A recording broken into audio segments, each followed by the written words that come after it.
Hello বন্ধুরা, কেমন আছো? আশা করি অনেক ভালো আছো। আজকের গল্প খুব মজা পাবেন আশা করি। চ্যানেল সাবস্ক্রাইব করে সাথে থাকুন। 6 মাসের বাগুজ 4 মা হয়ে নিজের বয়ফ্রেন্ড সাথে পালিয়ে আসতে লজ্জা করে না তোমার ইরা? যেই স্বামী তোমাকে রিকশা চালিয়ে বিসিএস ক্যাডার বানালো তার সাথে তুমি প্রতারণা করলে?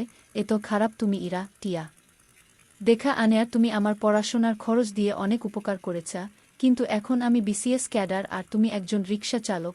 সবাইকে কি বলবা আমার জামাই একজন রিকশা চালক? তুমি কখনো আমার যোগ্য ছিলে না আনেয়ার।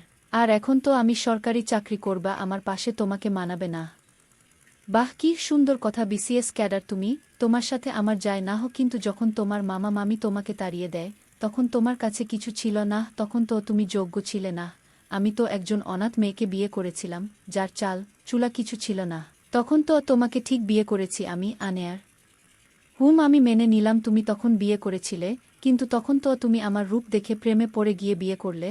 আর এখন আমার তোমার সাথে সংসার করা সম্ভব না। আমার বয়ফ্রেন্ড অনেক বড়লোক, কত টাকা তার, তাকে রেখে তোমার মতো একজন রিকশা চালকের বউ হয়ে থাকতে পারবে না ইরা। রূপ সারা জীবন থাকে না। আমি তোমাকে কখনো রূপ দেখে ভালোবাসি নাই, শুধু তোমার মন দেখেছি। কিন্তু তোমার মন তো ভালো না। যার কাছে সৌন্দর্য সুখের চেয়ে বেশি গুরুত্বপূর্ণ তার কাছে আমি কিছু আশা করি না আনেয়ার। ঠিক আছে, ডিভোর্স লেটারটা পাঠিয়ে দেওয়া হবে, সাইন করে নিও। ওহ, তুমি তো পড়াশোনা জানে না, নিজের নামটা লিখতে পারো না। সরি, টিপ সই করে দিও।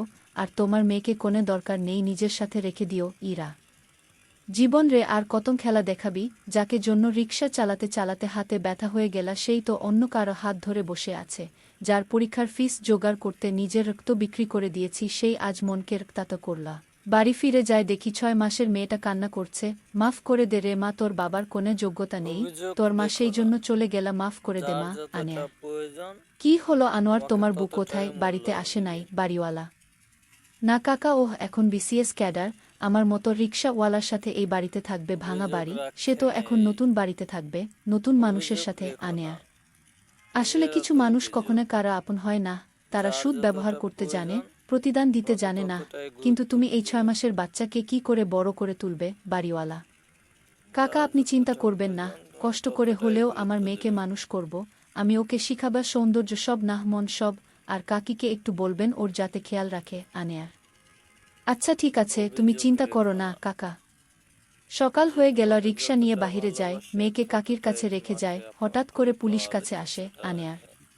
এই তোর লাইসেন্স কোথায়? বাহির কর লাইসেন্স। পুলিশ: ওহ এই নেন, লাইসেন্স নিয়ে এসেছি আনেয়ার। তোর লাইসেন্স ভুল আছে, তোকে থানায় যেতে হবে। পুলিশ: কি বলেন স্যার, লাইসেন্স ভুল মানে? সব ঠিক আছে তো, আরা অনেক পুলিশ তো দেখছে, তারা তো ভুল বলে নাই আনেয়ার। তোকে থানায় যেতে বলছি, চল। থানায় বেশি কথা বলবি না। পুলিশ: আচ্ছা কি করার, থানায় যেতে হবে। কিন্তু ওরা থানায় না নিয়ে একটা রাস্তায় নিয়ে আসে, আশেপাশে কায়না মানুষ নেই। স্যার আপনারা এখানে কোনে নিয়ে আসলেন আনেয়ার? এই তোর কাছে যা আছে সব বাহির কর, আর তোর রিকশার চাবি দে। পুলিশ: ভাই আপনারা ছুরি কোনে বাহির করলেন?